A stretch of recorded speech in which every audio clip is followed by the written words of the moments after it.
Hello students, welcome back to my YouTube channel books and talks. मैं आप सभी का अपने यूट्यूब चैनल पर स्वागत करती हूँ एंड आई रियली होप कि आप लोग को ये वीडियो पसंद आए। तो आज हम बीएलएलबी के फिफ्थ सेमेस्टर के लॉ ऑफ क्राइम्स मतलब कि जो हमारा बीएनएस है उसकी हम कुछ आज क्वेश्चन पेपर डिस्कस करेंगे प्रीवियस ईयर के। आप सब लोग वीडियो के लास्ट तक बने रहिएगा एंड आई होप आप लोग को ये वीडियो पसंद आए और सबको अच्छे लगे। और जो लोग चैनल पे पहली बार आए प्लीज चैनल को सब्सक्राइब कर दीजिए और वीडियो को लाइक कर दीजिए अगर पसंद आए तो अब हम सबसे पहले इसके अंदर बात करते हैं 2024 का हम क्वेश्चन पेपर लेकर आए हैं, जिसमें हमारा जो सबसे पहला क्वेश्चन है वो है रायट एंड एफ्रे। रायट एंड एफ्रे के बारे में है। तो बेसिकली रायट बोले तो दंगे, ठीक है ना। हमारा जो रायट है वो हमारा सेक्शन 191 के अंदर दे रखा है, ठीक है।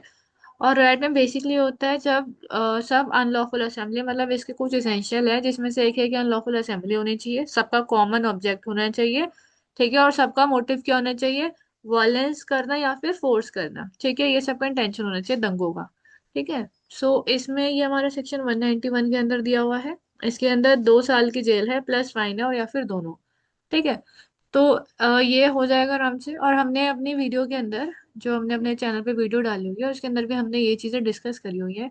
एफरे एफरे बेसिकली जब दो लोग पब्लिक प्लेस पे लड़ाई कर रहे होते हैं जिससे पब्लिक को डिस्टरबेंस होता है वो होता है एफरे, ठीक है। फॉर एग्जाम्पल जैसे दो लोग लड़ाई कर रहे हैं, कोई भी दो लोग लड़ाई कर रहे हैं जिससे पब्लिक को डिस्टरबेंस हो रहा है वो हमारा एफरे के अंदर आएगा। दो भी हो सकते हैं, दो से भी ज्यादा भी हो सकते हैं। इनका मोटिव क्या होता है, पब्लिक पीस को डिस्टर्ब करना, ठीक है। जो लोग पब्लिक प्लेस पे लड़ाई करते हैं ना, मोस्टली आपने देखा होगा काफी लोग पब्लिक प्लेस पे लड़ाई करते हैं जिससे डिस्टरबेंस क्रिएट होता है, तो वो चीज एफरे के अंदर आती है। और एफरे हमारा सेक्शन 193 में दे रखा है बीएनएस के, एंड राइट हमारा सेक्शन 191 में दे रखा है, ठीक है। अब आए नेक्स्ट हमारा किडनैपिंग फ्रॉम इंडिया। अब बेसिकली आप लोगों ने किडनैपिंग सबने पढ़ा है। किडनैपिंग सेक्शन 137 में आता है किडनैपिंग। अब किडनैपिंग का सीन ये है बेटा, किडनैपिंग हमारे पास दो टाइप की होती है, एक तो होती है किडनैपिंग फ्रॉम इंडिया और एक होती है किडनैपिंग फ्रॉम गार्जियन, ठीक है। किडनैपिंग फ्रॉम इंडिया होती है जब आप किसी भी व्यक्ति को बिना उसकी कंसेंट के या फिर बिना उस व्यक्ति की कंसेंट के जो कि लीगली ऑथराइज है उसके बिहाफ पे कंसेंट देने के लिए आप उस व्यक्ति को बियॉन्ड द इंडिया या इंडिया के लिमिट के बाहर अगर आप उसे ले जाते हैं तो वो होता है इंडिया, किडनैपिंग फ्रॉम इंडिया, ठीक है। फिर दूसरा आता है हमारा किडनैपिंग फ्रॉम लॉफुल गार्जियन। अब किडनैपिंग फ्रॉम लॉफुल गार्जियन मतलब जब आप किसी छोटे बच्चे को जिसके 16 साल से कम की उम्र है या फिर कोई व्यक्ति जो मेंटल इल है जिसके गार्जियनशिप उसके बिहाफ पे रिएक्ट करते हैं या गार्जियनशिप उसके लिए डिसीजंस लेते हैं, जब आप ऐसे किसी व्यक्ति को किडनैप करते हैं बिना उसके गार्जियन की परमिशन के तो वो हमारा किडनैपिंग होता है, ठीक है। बेसिकली दो टाइप की किडनैपिंग है हमारे पास। हमारा सेक्शन 371 में ही दिया हुआ है बेटा, टू टाइप की किडनैपिंग है, एक है किडनैपिंग फ्रॉम इंडिया और एक है किडनैपिंग फ्रॉम लॉफुल गार्जियनशिप, ठीक है। बट लॉफुल गार्जियनशिप में एक एक्सेप्शन है। अगर कोई भी फादर अपने इलेजिटिमेट चाइल्ड को किडनैप करके लेके जा रहा है लेकिन गुड फेथ में वो उसको लेके जा रहा है, वो चीज किडनैपिंग में नहीं आएगी, ठीक है। उसके अंदर गुड फेथ अगर है और कोई फादर अपने लेजिटिमेट चाइल्ड को किडनैप करके लेके जा रहा है गुड फेथ में उसको ध्यान रखने के लिए या फिर उसकी अपब्रिंगिंग के लिए, वो चीज किडनैपिंग में नहीं आएगी। उसकी एक एक्सेप्शन हमें दे रखी है, ठीक है। अब किडनैपिंग की सजा 7 साल है या उससे ज्यादा और उसके साथ साथ उस पर फाइन भी लगेगा, ठीक है। तो किडनैपिंग आप लोगों ने पढ़ा है और वीडियो में भी हमने पढ़ा है। Mistake of fact, mistake of fact ने आपने सुना होगा इग्नोरेंशिया फैक्ट का एक्सक्यूज था, मतलब ignorance of fact is an excuse. अब हमारे जो इग्नोरेंस ऑफ फैक्ट है हमारे जनरल एक्सेप्शंस के अंदर दिया गया है। जनरल एक्सेप्शंस वो एक्सेप्शंस होती हैं जिसके अंदर आप लोग मतलब कोई भी व्यक्ति जो है डिफेंस क्लेम कर सकता है, ठीक है। हमारे जो जनरल एक्सेप्शन है उसमें हमारा मिस्टेक ऑफ फैक्ट दिया है जो कि सेक्शन 14 से स्टार्ट है और सबसे पहले हमारी general exception mistake of fact ही है। सेक्शन 14 से लेके सेक्शन 44 तक हमारी जनरल एक्सेप्शन चलती है जिसमें हमारे एक आती है मिस्टेक ऑफ फैक्ट जो कि सेक्शन 14 में है। इसका मतलब होता है कि किसी भी व्यक्ति ने किसी लीगल ऑब्लिगेशन के चलते हुए कोई ड्यूटी परफॉर्म करी, गलती से उसने क्या कर दिया, मिस्टेक ऑफ फैक्ट को या फिर उसने किसी चीज को गलत अंडरस्टूड कर दिया। उस सिनेरियो में अगर उससे कोई गलती होती है, फॉर एग्जांपल ए को अरेस्ट करना था बी को, लेकिन ए को लगा कि सी बी है तो ए ने बी की जगह सी को अरेस्ट कर लिया, तो उसने लॉफुल ड्यूटी के चलते हुए ये काम करा, ठीक है। उसको मिस्टेक ऑफ बिलीफ था, उसने मिसअंडरस्टूड कर लिया, एज अ बी को सी समझ लिया, इस चलते हुए उसने वो एक्ट कमिट करा, तो हमारा मिस्टेक ऑफ फैक्ट आएगा, ठीक है। मिस्टेक ऑफ फैक्ट के अंदर मेंस रिया नहीं होनी चाहिए, ठीक है। Mistake of fact honest and reasonable ground पे होना चाहिए तो वो मिस्टेक ऑफ फैक्ट के अंदर आएगा, ठीक है। इसी के अंदर हमारा वो है इग्नोरेंशिया फैक्टा एक्सिस्टा, मतलब ignorance of fact is an excuse, और हमारा सेक्शन 14 में दे रखा है। ठीक है, अब आया बेटरमेंट। तो बेटा बेटरमेंट बेसिकली हमारा बेटरमेंट सेक्शन 45 में है। ठीक है, आप चाहो तो हम जैसे डिस्कस कर रहे हैं, अगर आप लोग कॉपी पेन लेके बैठे हो तो बहुत अच्छी बात है, नहीं लेके बैठे तो आप कॉपी पेन ले लीजिए। फिर जैसे हमने मिस्टेक ऑफ फैक्ट का देखा सेक्शन 14, आप मेंशन कर लीजिए section 14 kidnapping from India section 371। तो आप यहाँ पर मेंशन कर सकते हैं किडनैपिंग के लिए। ठीक है ना, 137, किडनैपिंग 137 है, आप यहाँ पे 137 मेंशन कर सकते हैं। राइट एंड अफ्रीका कर सकते हैं, राइट का 191 एंड अफ्रीका 193, आप यहाँ पे सेक्शन मेंशन कर सकते हैं, इसके साथ साथ आप लोग को भी इजी पड़ेगा। ठीक है, अब हम बात करते हैं अबेटमेंट की। तो अबेटमेंट हमारा सेक्शन 45 के अंदर है। ठीक है, इसके भी हमारे कुछ एसेंशियल है अबेटमेंट के। सिंपल अबेटमेंट क्या होता है, जब आप किसी भी व्यक्ति को इनकरेज करते हो या किसी बंदे को आप इंसिस्ट करते हो या फिर किसी बंदे को आप प्रोवोक करते हो कोई गलत काम करने के लिए, तो वो हमारा आता है अबेटमेंट। ठीक है, जब आप किसी को गलत काम करने के लिए इनकरेज कर रहे हो या उसको प्रोत्साहित कर रहे हो कि भाई आप वो गलत काम करो, तो अबेटमेंट में आता है। और ये हमारा सेक्शन 45 के अंदर दे रखा है। इवन किसी ने आपको इंस्टिगेट करा, वो अबेटमेंट में आया। आप लोग इंस्टिगेट करा, कॉन्स्पिरेसी करी, वो भी अबेटमेंट का पार्ट होगा।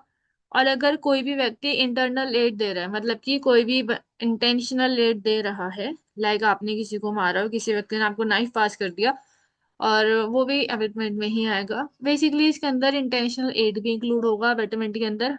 ठीक है, कुछ भी ऐसा जो आप सामने वाले को प्रवोक कर रहे हो या उसको प्रेशर कर रहे हो कोई क्राइम कमिट करने के लिए, तो वो हमारे अबेटमेंट में आएगा। ठीक है, हमारा ये सेक्शन 45 हमें इस बारे में बताता है। ठीक है, अब हमारा है रॉन्गफुल लॉस क्या होता है। रॉन्गफुल लॉस वो होता है जब हम किसी को रॉन्गफुल तरीके से नुकसान करते हैं। ठीक है, कोई व्यक्ति इंटाइटल्ड है उस प्रॉपर्टी के लिए, लेकिन नेग्लिजेंस या मिसप्लेसमेंट के चक्कर में वो उस प्रॉपर्टी को उसे छोड़ना पड़ गया, तो वो हमारा रॉन्गफुल लॉस के अंदर आता है। ठीक है, रॉन्गफुल लॉस हमारा डेफिनेशन क्लॉज में दे रखा है, सेक्शन 2 के सब क्लॉज 37 के अंदर। Write a short on mens rea, I thought ये हो जाएगा। मेंस्ट्रिया पे आपको एक शॉर्ट नोट लिखना है। मेंस्ट्रिया मतलब गिल्टी माइंड। ठीक है, तो ये आप कर लेना कि मेंस्ट्रिया होता है क्या है, किस तरह से मेंस्ट्रिया को आप समझ सकते हैं। ठीक है ना, और क्रिमिनल लॉ में मेंस्ट्रिया की क्या इंपॉर्टेंस है, तो वो सारी चीजें आप इधर मेंशन आराम से कर सकते हैं, इससे आपके आंसर की वेटेज भी बन जाएगी। फिर आया explain the offence of criminal conspiracy. अब जो हमारा क्रिमिनल कौन सी है बेटा, पहले था 120 में, अब है सेक्शन 61 में दे रखा है क्रिमिनल कॉन्स्पिरेसी बीएनएस के। क्रिमिनल कॉन्स्पिरेसी का सिंपल से मतलब ये होता है जब दो या दो से ज्यादा अधिक लोग कोई गलत काम करने के लिए, कोई गलत एक्ट करने के लिए एग्री करते हैं, वो हमारा होता है क्रिमिनल कॉन्स्पिरेसी। ठीक है, अब अल्टीमेट में हम एक व्यक्ति को इनकरेज करें कि भाई आप गलत करो। क्रिमिनल कॉन्स्पिरेसी में हम सब लोग बैठ के कुछ गलत करने की प्लानिंग करते हैं, कुछ गलत करने के लिए कोई एग्रीमेंट बनाते हैं, वो हमारा क्रिमिनल कॉन्स्पिरेसी होता है। ठीक है, ठीक है, षड्यंत्र बनाना। ठीक है, तो हमारा क्रिमिनल कॉन्स्पिरेसी होता है, जो कि हमारा सेक्शन 61 में दे रखा है। क्रिमिनल कॉन्स्पिरेसी में बेटा दो चीजें होनी चाहिए, एक तो एग्रीमेंट होना चाहिए, और एग्रीमेंट के चलते हुए सारे लोगों का जो है कॉमन ऑब्जेक्ट होना चाहिए। तो हमारा क्रिमिनल कॉन्स्पिरेसी के अंदर आएगा दो या दो से ज्यादा अधिक उसके अंदर होने चाहिए, और वो जो भी आप एग्रीमेंट कर रहे हो वो अनलॉफुल एग्रीमेंट होना चाहिए। ठीक है ना, या फिर अनलॉफुल तरीके से कोई आप लीगल चीज कर रहे हो, तो वो दोनों चीजें इसके अंदर इंक्लूड होती है हमारी क्रिमिनल कॉन्स्पिरेसी के अंदर। ठीक है, या तो अनलॉफुल एग्रीमेंट हो या कोई लीगल चीज हो जो आप अनलॉफुल तरह से कर रहे हो, और दो या दो से अधिक लोग इसके अंदर होने चाहिए। Mention the circumstances in which a person can plead intoxication as a defense। बेटा इंटॉक्सिकेशन में हमने अपनी वीडियो में दो चीजें देखी थी, एक होता है वॉलेंटरी इंटॉक्सिकेशन, ठीक है, और एक होता है इनवॉलेंटरी इंटॉक्सिकेशन। तो ये बात कर रहा है इनवॉलेंटरी इंटॉक्सिकेशन की। अब इनवॉलेंटरी इंटॉक्सिकेशन मतलब जब आपने किसी को जब किसी ने आपको आपकी मर्जी के अगेंस्ट, आपकी इच्छा के अगेंस्ट किसी ने आपको कोई चीज पिला दी, जो आपको नहीं पता था, तो इनवॉलेंटरी इंटॉक्सिकेशन इसके अंदर डिफेंस हो सकता है। ठीक है ना, सो अगर हम डिफेंस की बात करें तो इसमें हमारे इनवॉलेंटरी इंटॉक्सिकेशन का डिफेंस लिया जा सकता है। ठीक है, अब इसके अंदर कुछ सिचुएशन यही है कि आपको आपकी इच्छा के विरुद्ध या आपको आपकी नॉलेज के विरुद्ध किसी ने कोई चीज एडमिनिस्टर कर दी। ठीक है, और जिस टाइम पे आपने वो ऑफेंस कमिट करा उस टाइम पे आपकी मेंटल स्टेट क्या थी। ठीक है, और अगर आपकी उस टाइम पे कोई मेंटल इंसैनिटी थी या नहीं थी, तो ये सारे डिफेंसेस आप यहाँ पर ले सकते हैं, और हमारा जो इनवॉलेंटरी इंटॉक्सिकेशन है वो सेक्शन 23 में दिया हुआ है। ठीक है, आई होप ये हो जाएगा बेटा। किसी को कोई भी डाउट तो ड्रॉप कर देना। अगर इस सेशन के बाद अगर आप लोग जब ये वीडियो देख रहे हो और उसके बावजूद भी अगर एक आधा बच्चे को लगता है कि नहीं हमें जूम कंडक्ट कर लेनी चाहिए, तो वो मेरे को HR एजुकेशन 01 पे एक बार मैसेज कर देना कि मैम एक जूम कंडक्ट करते हैं, सो दैट हम एक जूम रात को 9 बजे कंडक्ट कर लेंगे अगर जरूरी लगती है तो। ठीक है, क्योंकि प्रीवियस ईयर हम यही डिस्कस कर लेंगे। अब when does culpable homicide amount to murder, किस सिचुएशन में कल्पेबल होमिसाइड मर्डर बन जाती है? तो देखो, कल्पेबल होमिसाइड सबसे पहले तो हमारा सेक्शन 100 में है, मर्डर हमारा सेक्शन 101 में है। कल्पेबल होमिसाइड का मर्डर बनती है, ये भी हमारा सेक्शन 101 के अंदर दे रखा है, when culpable homicide amount to murder. तो कल्पेबल होमिसाइड बेटा मर्डर तब बनती है जब आपका इंटेंशन डेथ कॉज करने का डायरेक्टली, ठीक है, या आपको पता है आपने उसे इस तरह से बॉडीली इंजरी दी है जिससे उसकी डेथ कॉज हो सकती है, या फिर आपका ऐसे इंटेंशन है उसको कुछ ऐसी बॉडी इंजरी देना जो सुफिशिएंट है एक ऑर्डिनरी नेचर में किसी भी व्यक्ति को मारने के लिए। तो ये तीन चार चीजें रिक्वायर, ये तीन चीजें आपकी फुलफिल हो रही है तो वो आपकी कल्पेबल होमिसाइड जो है मर्डर बन सकता है। ठीक है, और ऐसा नहीं है हम ये वर्बली डिस्कस कर रहे हैं, आप हमारी अगर वीडियो देखेंगे, मैं डिस्क्रिप्शन में वीडियो का लिंक डाल दूंगी। वीडियो के अंदर हमने ये सारे पॉइंट्स डिस्कस करे हैं, हैंड आई मीन रिटर्न में आपको सब वीडियो में मिल जाएगा नोट्स के साथ ही। ठीक है ना। अब एक है हमारा क्रिमिनल ब्रीच ऑफ ट्रस्ट और एक है चीटिंग। देखो, क्रिमिनल ब्रीच ऑफ ट्रस्ट क्या होता है, हमारे सेक्शन 318 में दे रखा है। ठीक है, चीटिंग 318 में है, क्रिमिनल ब्रीच ऑफ ट्रस्ट 316 में है। ठीक है, 316 में है criminal breach of trust. Basically आपने अपनी प्रॉपर्टी किसी व्यक्ति को दी जिस पे आप भरोसा करते थे, आपने अपनी प्रॉपर्टी उसको दी कि हाँ जी आप ये संभाल के रखना। ठीक है, अब उस व्यक्ति ने क्या करा, जिसे आपने प्रॉपर्टी, उसने उसको पर्सनली यूज कर लिया या फिर उसने उस प्रॉपर्टी को मिस यूज कर लिया, तो वो होता है क्रिमिनल ब्रीच ऑफ ट्रस्ट। जहाँ पे कोई फिड्यूशियल रिलेशन हो या जहाँ पे किसी भी तरीके का रिलेशनशिप एग्जिस्ट करता हो, उसमें कोई व्यक्ति आपके ट्रस्ट को ब्रीच कर देता है, तो हमारा क्रिमिनल ब्रीच ऑफ ट्रस्ट में आता है। क्रिमिनल ब्रीच में हमारा प्री एग्जिस्टिंग रिलेशनशिप होना चाहिए। ठीक है, फिर बात करते हैं चीटिंग की। तो चीटिंग क्या कहता है? चीटिंग बेसिकली हमारा सेक्शन 318 में है, जो कि कहता है आप किसी भी व्यक्ति को डिसीव कर देते हो या किसी के साथ आप फ्रॉड करते हो, आपका डिसऑनेस्ट इंटेंशन है, तो हमारा चीटिंग के अंदर आता है। अब चीटिंग के अंदर जरूरी नहीं है आपका कोई प्री एग्जिस्टिंग रिलेशन हो। चीटिंग में ऐसे भी हो सकता है कि ए जो है बी प्रिटेंड कर रहा है अपने आप को कि वो बी है, ताकि सामने वाले व्यक्ति से वो कोई प्रॉपर्टी ले सके या उससे कोई एग्रीमेंट साइन करा सके, तो ये भी चीटिंग के अंदर आता है। चीटिंग के अंदर हमारे प्री एग्जिस्टेंस रिलेशन होना ना होना मैटर नहीं करता। ठीक है, चीटिंग उसी टाइम पे होती है जिस टाइम पे आपका स्टार्टिंग से इंटेंशन होता है सामने वाले को डिसीव करने का। लेकिन क्रिमिनल ब्रीच और ट्रस्ट में क्या होता है, आपका इंटेंशन नहीं होता उसको स्टार्टिंग में कि आप उसको स्टार्टिंग में किसी भी अपने कॉन्ट्रैक्ट को ब्रीच कर दो। जिस टाइम पे आपको प्रॉपर्टी मिलती है उसके बाद वो एग्जिस्टेंस में आता है, जिस टाइम पे आपको प्रॉपर्टी मिलती है। चीटिंग में आपका स्टार्टिंग से एक इंटेंशन होता है कि सामने वाले को डिसीव करने का। ठीक है, तो ये होता है हमारा दोनों, क्रिमिनल ब्रीच और cheating. Describe the scope of intention preparation and attempt. पूरी वीडियो में बहुत अच्छे से डिस्कस है ये वाला टॉपिक, वहां पे आप देखना इसको, आपको वीडियो में डाल दूंगी डिस्क्रिप्शन में, वहां पे एक बार आप वीडियो पे गो थ्रू कर लेना, वहां पे डिस्कस है आराम से। ठीक है, right of private defence is essentially right of defence and not often discuss there are any limitation on exercise of private defence. हाँ जी, तो बेटा इसमें लिमिटेशन तो है कि अपना प्राइवेट डिफेंस किन किन सिचुएशन में यूज नहीं कर सकते, किसी पब्लिक ऑफिसर्स के थ्रू आप नहीं अपना डिफेंस यूज कर सकते जो अपनी ऑफिशियल ड्यूटी के अंदर कोई एक्ट परफॉर्म कर रहा है। ठीक है ना। और right of private defence is essentially a right of defence and not an offence. इसको आपको डिस्कस करना है, और इसको डिस्कस करने के लिए आप सबसे पहले क्या करोगे, राइट ऑफ प्राइवेट डिफेंस के बारे में थोड़ा लिखोगे कि डिफेंस दिया गया है। सेक्शन 34 से 44 तक है थोड़ा, तो एक बार ये देख लेना, 34 से 44 तक हमें राइट ऑफ प्राइवेट डिफेंस दिया हुआ है, जो कि प्रीवियसली 96 से 106 तक था, तो आप यहाँ पे डिस्कस कर सकते हो। उसके बाद राइट ऑफ प्राइवेट डिफेंस दिया क्यों है वो आप यहाँ पे डिस्कस करना, उसके बाद आप इस स्टेटमेंट को डिस्कस करना। ठीक है, और हमारे पास लिमिटेशंस है राइट ऑफ प्राइवेट डिफेंस की, जो कि हमें दे रखी है कि आप किसी भी, चाहे तो बॉडी का डिफेंस हो या फिर प्रॉपर्टी का डिफेंस हो, आप किसी भी पब्लिक सर्वेंट के अगेंस्ट उस डिफेंस को यूज नहीं कर सकते जब वो अपने कॉलर ऑफ ड्यूटी के अंदर जब वो कोई काम कर रहे हैं। ठीक है, और ये भी हमने अपनी वीडियो में डिस्कस करा है, आप एक बार गो थ्रू कर लेना वीडियो, आपको बहुत ईजी पड़ेगा। What are the essential agreement of the offence theft. अब देखो थेफ्ट के क्या एसेंशियल इंग्रेडिएंट्स हैं। तो थेफ्ट हमारा पहले आता था 378 में, अब आता है आई थॉट 308 में आता है थेफ्ट। सो थेफ्ट के क्या इसेंशियल एग्रीमेंट है? तो नहीं बेटा, थेफ्ट 303 में आता है एक्चुअली। जिन लोगों को पुरानी आईपीसी याद है उन लोगों को नई आईपीसी याद करने में थोड़ा इश्यू हो जाता है। थेफ्ट हमारा 303 में आता है। अब इसके कुछ एसेंशियल इंग्रेडिएंट ये हैं कि सबसे पहले तो डिसऑनेस्ट इंटेंशन होना चाहिए सामने वाले का, मतलब चोरी करने के लिए आपकी इंटेंशन में मेंस रिया होना चाहिए। उसके बाद आउट ऑफ पोजीशन होनी चाहिए, जो प्रॉपर्टी आप ले रहे हो वो सामने वाले की आउट ऑफ पोजीशन आनी चाहिए। और मूवेबल प्रॉपर्टी होनी चाहिए, विदाउट उसकी कंसेंट के आप वो प्रॉपर्टी ले रहे हो, और उस प्रॉपर्टी में थोड़ी मूवमेंट आनी चाहिए। ठीक है, तो ये हमारे कुछ इंग्रेडिएंट होते हैं थेफ्ट के। Movable property, dishonest intention, without consent, ठीक है, आउट ऑफ पोजेशन। ये चार इसेंशियल इंग्रेडिएंट्स हैं हमारे थेफ्ट के लिए, जो हमारा सेक्शन 303 में दे रखा है। ठीक है। अब इसी के अंदर बीएनएस में एक चीज और ऐड ऑन है कि हमारे पास कुछ पेटी थेफ्ट है। पेटी थेफ्ट मतलब 5,000 तक के अमाउंट की किसी ने चोरी करी और कोर्ट ने वो अमाउंट रिकवर करा दिया।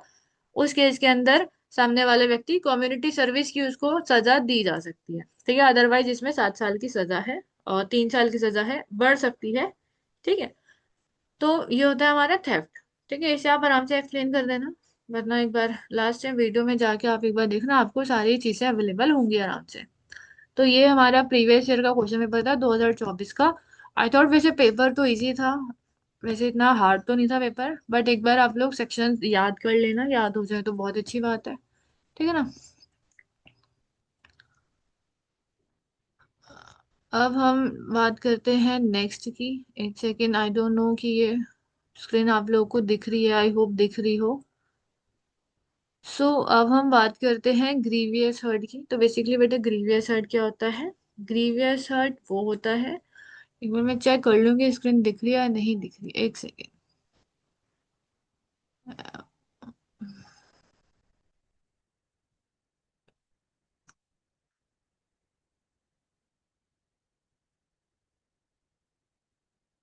ऑलराइट, स्क्रीन तो दिख रही है। हाँ जी। तो अब हमने ओपन करा है 2022 का क्वेश्चन पेपर। 2022 का क्वेश्चन पेपर बात करता है ग्रीवियस हर्ट की। ठीक है। अब ग्रीवियस हर्ट हमारा बेटा सेक्शन 116 में दे रखा है। सेक्शन 116 बात करता है ग्रीवियस हर्ट के बारे में।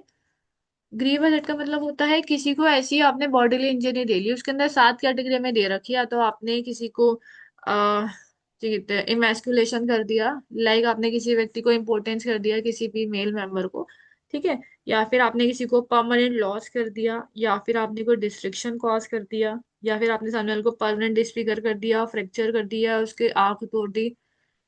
ये सारी चीजें मतलब फॉर ऐसी सारे आपने उसे चोट पहुंचा दी जिससे, और एक इसमें ये भी जिसका दर्द 15 दिनों से ज्यादा का है, तो वो सारी चीजें ग्रीवस हर्ट में आएंगी।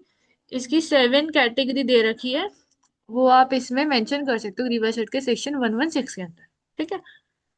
और ये पेपर हमने डिस्कस भी करी वीडियो में बेटा, और केस लॉ भी वीडियो में है, आप एक बार वहां पे प्लीज गो थ्रू कर लेना। ठीक है।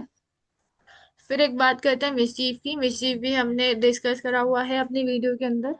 मिसचीफ हमने डेफिनेशन क्लॉज से इसलिए ही डिस्कस करा था क्योंकि ऐसे काफी क्वेश्चंस हैं जो कि डेफिनेशन क्लॉज से आते हैं। अब मिसचीफ हमारा सेक्शन 324 में दिया गया है। जब आप किसी इंटेंशन के साथ सामने वाले को रॉन्गफुल लॉस करते हो, वो हमारा मिसचीफ के अंदर आता है। या तो किसी पब्लिक को या किसी भी पर्सन को आप रॉन्गफुली लॉस करते हो, उसकी प्रॉपर्टी की वैल्यू को खत्म कर देते हो, या फिर उसकी प्रॉपर्टी को आप डिस्ट्रक्ट कर देते हो, तो वो चीज हमारे मिसचीफ के अंदर आती है। सेक्शन 324 में दे रखा है। Act by a child under 7 years of age. Act by a child under 7 साल के बच्चे होते हैं, उनका जो एक्ट होता है उनको तो माफ कर दिया जाता है, डोली इनकम कहते हैं उसको। ठीक है। और ये हमारा सेक्शन 20 के अंदर दे रखा है डिफेंसेस के अंदर। कोई सा भी बच्चा जो 7 साल से छोटा है वो कोई भी एक्ट कर देगा, उसको ऑफेंस नहीं माना जाएगा। ठीक है। एक्सीडेंट प्रीवियसली सेक्शन 80 में था। अह, अभी मेरे को न्यू सेक्शन याद नहीं है, इसके बाद से देख लेना। एक्सीडेंट मतलब कि जब आपने कोई भी काम प्रॉपर केयर एंड प्रिकॉशंस के साथ, द प्रूडेंट पर्सन आपने कोई काम करा, उसके बावजूद भी कोई मिस फॉर्च्यून हो गया, उसको हम एक्सीडेंट कहते हैं। लेकिन आपने प्रॉपर प्रिकॉशंस एंड केयर ले रखी हो, ठीक है, उसके बाद अगर कोई मिस हैपनिंग होती है तब वो एक्सीडेंट के अंदर आएगा। ठीक है, आपकी साइड से उसमें कोई गलती नहीं होनी चाहिए। डिफरेंशिएट बिटवीन किडनैपिंग एबडक्शन हमने अभी पढ़ा था किडनैपिंग क्या होता है, ठीक है ना, हमने अभी प्रीवियसली पढ़ा। किडनैपिंग हमारा 316 में आता है, ठीक है। अब किडनैपिंग हमने टू टाइप से पढ़ा था कि kidnapping from lawful guardianship and kidnapping from India, ठीक है। तो ये आप इसके अंदर मेंशन कर सकते हो। और अब अगर हम बात करें एबडक्शन की, तो एबडक्शन बेसिकली एबडक्शन भी एक फॉर्म ऑफ किडनैपिंग ही होती है, लेकिन इसके अंदर सामने वाला व्यक्ति एबडक्ट करता है कोई गलत काम कराने के लिए, या सेक्सुअली किसी को असॉल्ट करने के लिए जब कोई बंदा किडनैप करता है, तो वो हमारे एबडक्शन के अंदर आता है, ठीक है। तो वो होता है हमारा एबडक्शन। और एबडक्शन, मोस्टली एबडक्शन बच्चों का या बड़ों का मोस्टली एबडक्शन होता है, जब कोई भी व्यक्ति कोई भी गलत काम कराने के लिए सामने वाले व्यक्ति को किडनैप करता है। एक तरीके की किडनैपिंग ही होती है एबडक्शन। लेकिन वहां पे डिफरेंस ये है, किडनैपिंग आप लॉफुल गार्जियन से कर सकते हो और किडनैपिंग फ्रॉम इंडिया कर सकते हो, लेकिन एबडक्शन जो है किसी भी व्यक्ति की करी जा सकती है। ऐसे कोई इसमें जेंडर बायसनेस या फिर एज बायसनेस ऐसा कुछ भी नहीं दे रखा, ठीक है।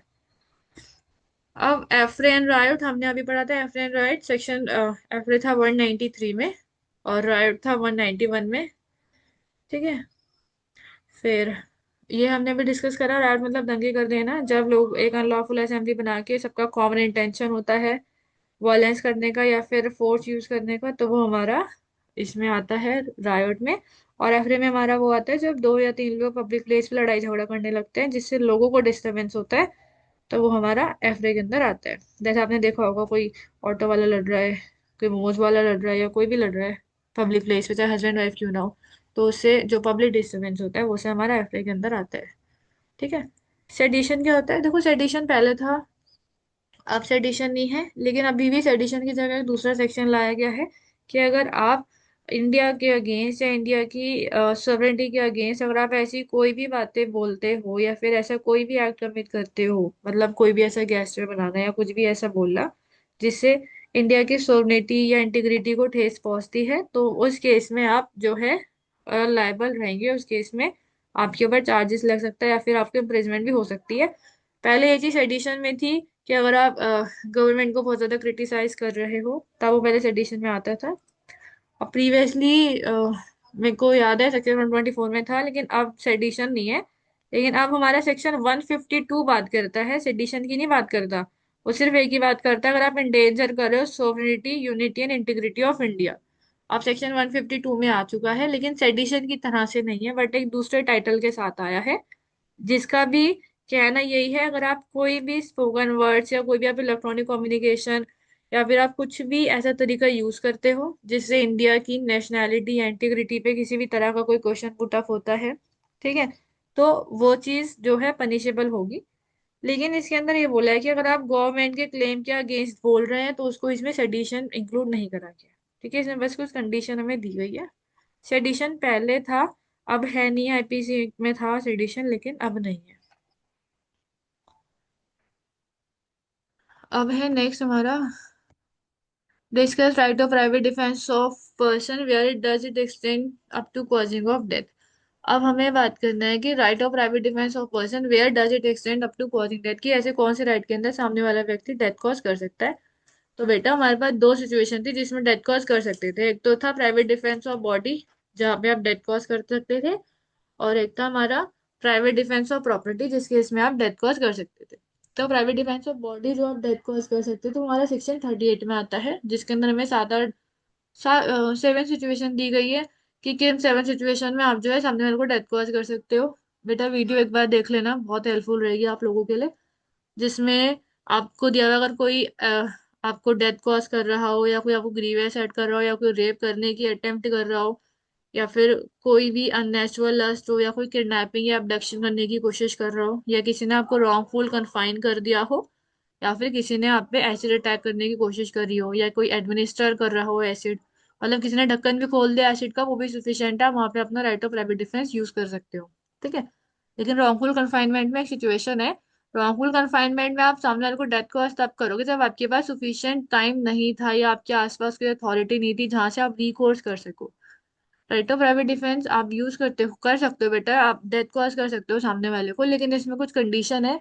और वो कंडीशन यही है कि सामने वाले व्यक्ति के पास टाइम नहीं था, मतलब आपके पास इतना टाइम नहीं था कि आप पब्लिक अथॉरिटी से हेल्प ले सके जब किसी ने आप पे इमीडिएट अटैक करा, उस सिचुएशन में आप प्राइवेट डिफेंस यूज करते हो, कर सकते हो, और डेथ कॉज आप तब कर सकते हो जो 7 सिचुएशन हमने अभी डिस्कस करी।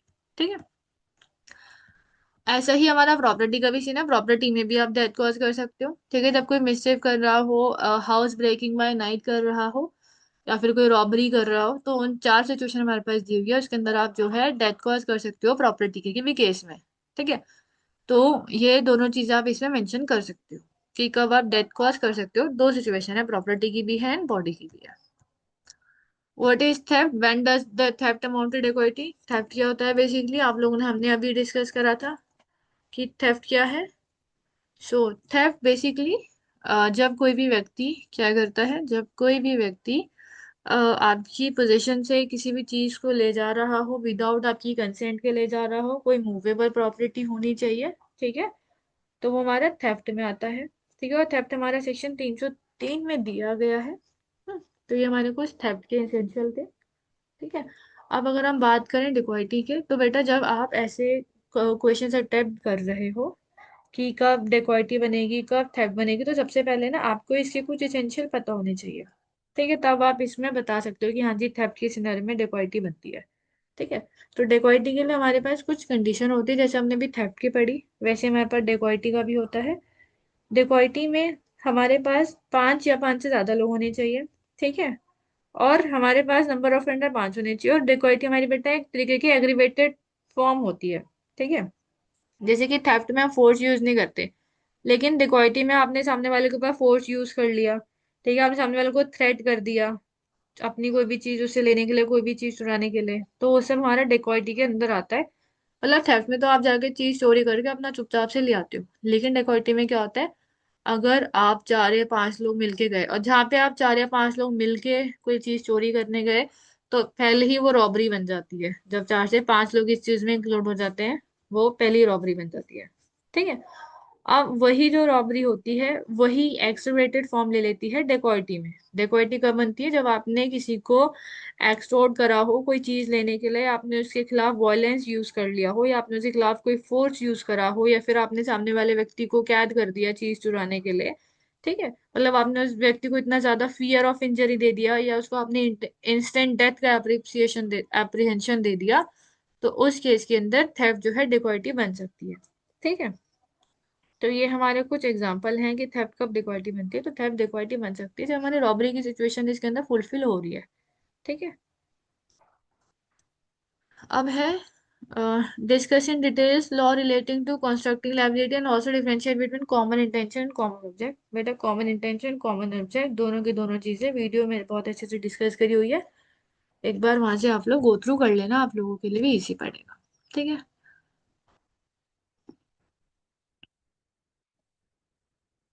अब है हमारा 2021 का क्वेश्चन पेपर हमने खोला है, जिसके अंदर बात हो रही है डिसऑनेस्टली की। डिसऑनेस्टली हमारे बेटा उसमें डेफिनेशन क्लॉज में दिया गया है, सेक्शन 2 के सब क्लॉज 7 में। ठीक है। आप कोई भी ऐसा एक्ट कर रहे हो इस इंटेंशन से कि आपको रॉन्गफुल गेन करना है और सामने वाले को रॉन्गफुल लॉस करना है, तो हमारा डिसऑनेस्टली के अंदर आता है। फिर हमारा फ्रॉडेंटली आता है, जब आपका स्टार्टिंग से ही इंटेंशन था सामने वाले को डिफ्रॉड करने का, तो वो फ्रॉडेंटली में आएगा, सेक्शन 2 का सब क्लॉज 9। फिर स्टॉकिंग आता है। स्टॉकिंग सेक्शन 78 में दिया हुआ है, जब आप किसी भी वुमेन का पीछा कर रहे हो, या फिर आप उसको कॉन्टिन्यूअसली घूर रहे हो, या फिर आप किसी भी वुमेन के कांटेक्ट में आ रहे हो। ठीक है। आप किसी वुमेन को कांटेक्ट करने के लिए कोशिश कर रहे हो। ठीक है। तो वो हमारा इसके अंदर आता है स्टॉकिंग के अंदर। ठीक है। जो कि हमारा सेक्शन 78 में दे रखा है। ठीक है। फिर हमारा डोलियन का पैक्स वही है, छोटा बच्चा 7 साल वाला डोलियन का पैक्स। ठीक है। फॉर्जरी, जब आपने किसी की भी डॉक्यूमेंट में कोई छेड़छाड़ कर दिया, आपने किसी के डॉक्यूमेंट्स को फेक बना दिया, तो हमारा फॉर्जरी के अंदर आता है। अब है हमारा क्रिमिनल मिस अप्रोप्रिएशन है, क्रिमिनल ब्रीच ऑफ ट्रस्ट। ठीक है। क्रिमिनल मिस अप्रोप्रिएशन मेरा वो होती है जब आप किसी व्यक्ति को प्रिटेंड कर रहे हो, आप कुछ हो रहे हो बट आप सामने वाले, जैसे आप पर्सन सी हो बट आप सामने वाले को ऐसा प्रिटेंड कर रहे हो कि आप पर्सन बी हो, ताकि सामने वाला आपके ही फेथ के ऊपर कोई भी डॉक्यूमेंट साइन कर रहा है किसी भी तरह का, आप क्या कर दो उसको, किसी भी तरह के कि आपको जो कोई डॉक्यूमेंट साइन करानी हो या कोई बेनिफिट लेना हो। ठीक है। जब आप डिसऑनेस्टली किसी को अपनी वो आइडेंटिटी दिखाते हो जो आप नहीं हो। ठीक है। जब आप डिसऑनेस्टली कन्वर्जन करते हो। ठीक है। या फिर आप सामने वाले को ऐसा भरोसा दिलाते हो कि ये प्रॉपर्टी आपकी है लेकिन ये प्रॉपर्टी आपकी नहीं है, तो वो होता है क्रिमिनल मिस एप्रोप्रिएशन। ठीक है। ये जो ऑफेंस है इसके अंदर तीन चार इंग्रेडिएंट इंपॉर्टेंट है। पहला तो यही है कि वो जो प्रॉपर्टी किसी और की हो जिसे आप अपना दिखाना चाहते हो। ठीक है। और जिस प्रॉपर्टी को आप अपना दिखा रहे हो सामने वाले को देने के लिए या सामने वाले के साथ कोई कॉन्ट्रैक्ट बनाने के लिए, वो प्रॉपर्टी मूवेबल होनी चाहिए क्रिमिनल मिस अप्रोप्रिएशन के लिए। ठीक है। और जो एक्ट आप डन कर रहे हो उसके पीछे आपका डिसऑनेस्ट इंटेंशन होना चाहिए। ठीक है। आपका इंटेंशन होना चाहिए कि आपको गेन गेन हो और सामने वाले को लॉस हो। ठीक है। और आप दूसरे व्यक्ति की प्रॉपर्टी को अपनी बना के सामने वाले को दे रहे हो, या फिर आप दूसरे व्यक्ति की प्रॉपर्टी को अपना दिखा के उसके बेसिस पे आप सामने वाले से कोई कॉन्ट्रैक्ट बना रहे हो, तो हमारा क्रिमिनल मिसअप्रोप्रिएशन में आएगा। ठीक है। प्रीवियसली तो ये 403 में था, एक बार आप इसका सेक्शन बीएनएस का चेक कर लेना। ठीक है। और ऐसे मतलब क्रिमिनल ब्रीच ऑफ ट्रस्ट ये तो हम अभी पीछे गो थ्रू कर ही चुके हैं। राइट एंड एफरे हमने ये भी कर लिया। Good faith is good defence in a criminal case, comment. Good faith एक गुड डिफेंस है हमारा क्रिमिनल केस में, कमेंट करना है आपको। ये हो जाएगा कि गुड फेथ एक डिफेंस तो है लेकिन कुछ ऑफेंसेस ऐसे हैं जिसके अंदर गुड फेथ को डिफेंड नहीं माना गया है। ठीक है। कुछ ऑफेंसेस में स्ट्रिक्ट लायबिलिटी का कॉन्सेप्ट है जहाँ पे गुड फेथ होना ही डिफेंस नहीं माना जाएगा। अदरवाइज जितने भी डिफेंस है हमारे मतलब क्रिमिनल लॉ के अंदर गुड फेथ एक अच्छा डिफेंस है। ठीक है। जैसे कि आप इसके अंदर पहले अगर आप ऐसे कोई क्वेश्चन अटेम्प्ट कर रहे हो तो पहले गुड फेथ के बारे में थोड़ा बताओ और उसके बाद गुड फेथ एक कैसे डिफेंस हो सकता है वो आपको इसमें एक्सप्लेन करना है। ठीक है। गुड फेथ डिफेंस कैसे होगा, इसमें बर्डन ऑफ प्रूफ आपके ऊपर ही होगा सारा का सारा। ठीक है। फिर discuss crime, discuss different stages up to committing of criminal act. बेटा ये हमने पूरा डिस्कस करा है वीडियो में कि क्राइम क्या होता है, क्या स्टेजेस होती है, लाइक इंटेंशन, प्रिपरेशन, कमीशन, वो सारी स्टेजेस हमने डिस्कस करी है वीडियो में, एक बार गो थ्रू कर लेना। Define culpable homicide when culpable homicide does not amount to murder, ये भी डिस्कस है ऑलरेडी, एक बार आप इसे प्लीज गो थ्रू कर लेना। Discuss and differentiate common object common intention, ये भी वीडियो में है। कॉमन ऑब्जेक्ट क्या होता है, कॉमन इंटेंशन क्या होता है, with the decided case laws भी वीडियो में आपको मिलेंगे। Right the private defence of property and the worst circumstances extend up to causing death, इसमें चार सिचुएशन है। ठीक है ना, जब कोई व्यक्ति हाउस ब्रेकिंग बाय नाइट कर रहा हो, रॉबरी कर रहा हो, मिसचिफ कर रहा हो, थेफ्ट करने की कोशिश कर रहा हो, उन सिचुएशन में आप डेथ कॉज कर सकते हो, लेकिन आपको एप्रीहेंशन ऑफ डेथ होना चाहिए तब। ठीक है। What is abetment, when a person is liable of an is abettor. Basically जो भी कोई व्यक्ति आपको इंस्टिगेट कर रहा है कोई गलत काम करने के लिए, तो वो होता है अबेटमेंट। अबेटर कब लायबल होगा, जिस टाइम पे अबेटमेंट का ऑफेंस के बारे में पता चलेगा। तो अबेटर और अबेटर और जो बंदा ये काम कर रहा होता है, डूअर और अबेटर दोनों ही लायबल होते हैं सेम ऑफेंस के लिए। ठीक है। तो ये हमारे कुछ ऑफेंसेस हैं, प्रीवियस ईयर के कुछ क्वेश्चन पेपर हैं। ठीक है। आई होप इनसे आप लोगों को हेल्प मिले। अब हमारा नेक्स्ट क्वेश्चन पेपर है इंजरी क्या होता है। इंजरी बेसिकली हमारा सेक्शन 2 के सब क्लॉज 14 में दिया गया है। जब कोई भी व्यक्ति किसी को भी इंजरी कॉज करते हैं, चाहे वो बॉडी की हो या फिर रेपुटेशन की हो या फिर माइंड की हो, वो सारी चीजें इंजरी के अंदर आती है। रॉन्गफुल गेन, जब कोई दूसरा व्यक्ति उस प्रॉपर्टी के लिए इंटाइटल था बट आपने इलीगली उस प्रॉपर्टी को गेन कर लिया, तो हमारा रॉन्गफुल गेन के अंदर आएगा। ठीक है।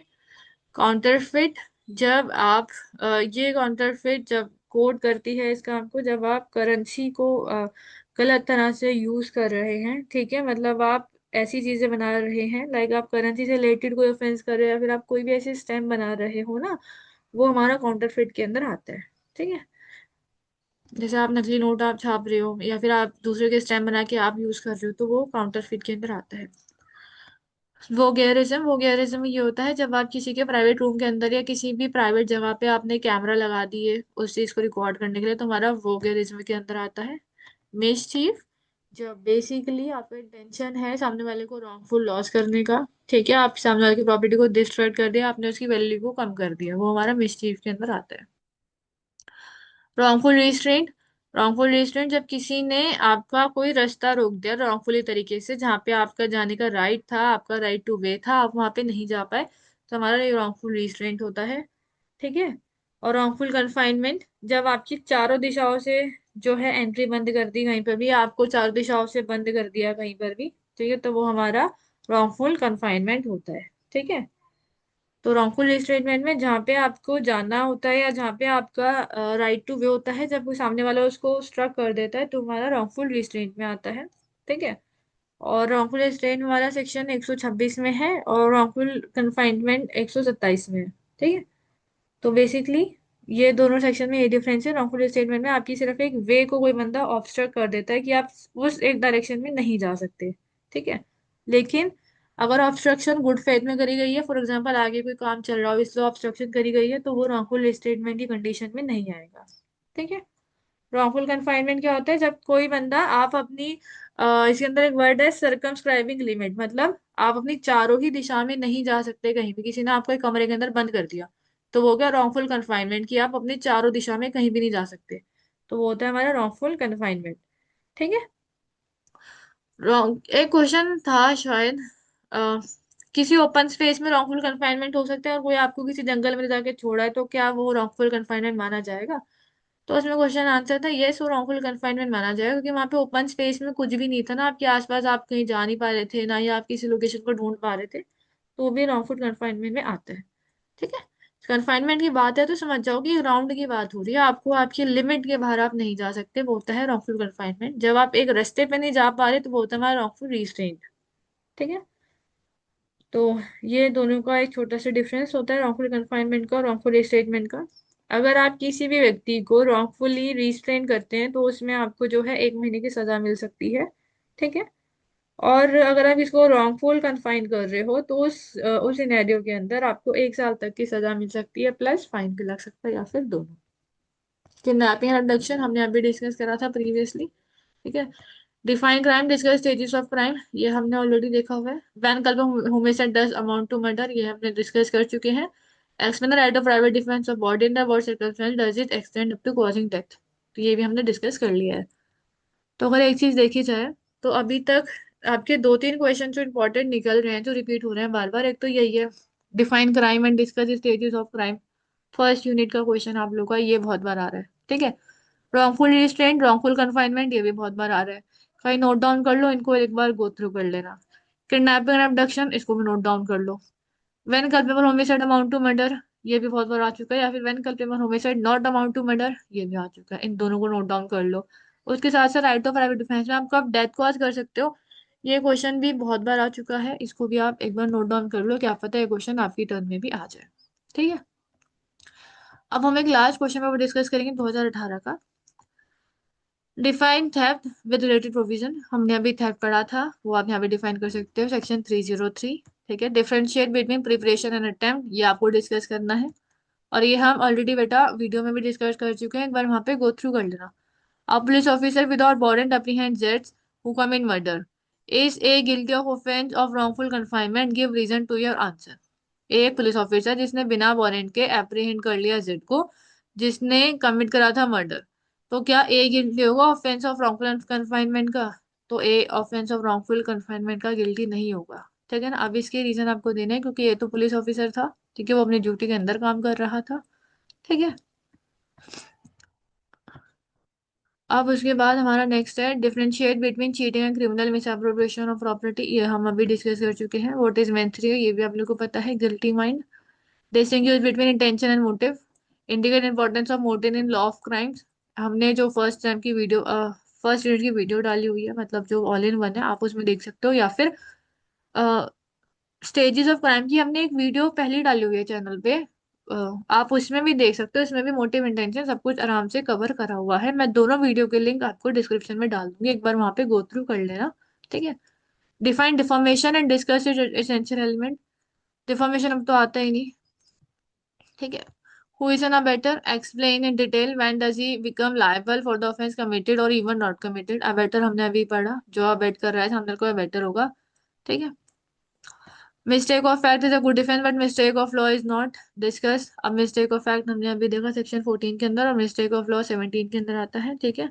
इसको आपको डिस्कस करना है, पहले दोनों सेक्शन डिस्कस कर दो, फिर एक इसके अंदर केस लॉ एक्सप्लेन कर दो। केस लॉ एक्सप्लेन करने के बाद अपना जो आपको ओपिनियन है वो आप यहाँ पे डिस्कस कर सकते हो आराम से। इस तरह से आप इसको अगर आंसर को फ्रेम करेंगे तो इसकी थोड़ी वेटेज भी बढ़ जाएगी, और आपका थोड़ा एक लिखने का वो भी बढ़ जाएगा कि आपको कितना कंटेंट लिखना है। Discuss the essential element of crime, हमने ये देखा हुआ है स्टेजेस ऑफ क्राइम, एक बार इसको गो थ्रू कर लेना वीडियो से। Explain the right of private defence of body under which circumstances does it extend to cause death, section 100, मतलब कि अभी का ये सेक्शन 38। 38 बहुत बार आ चुका है, पहले भी आया था, अब भी आया था। सेक्शन 38 बेटा, right to private defence of body, जब आप जानवर को डेथ कॉज कर सकते हो। उसके अंदर 7 सिचुएशन है, याद कर लेना।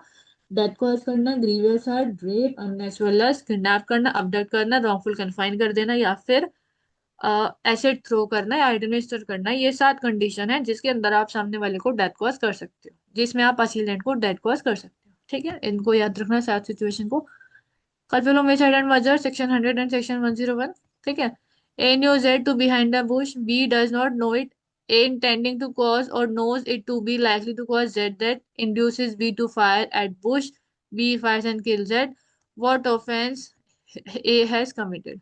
अब यहाँ पे A ने क्या ऑफेंस कमिट करा है ये आपको यहाँ पे बताना है, लेकिन यहाँ पे ये आप लोगों ने अगर इल्यूस्ट्रेशंस पढ़ी होगी इसकी तब आप इसे बता पाएंगे।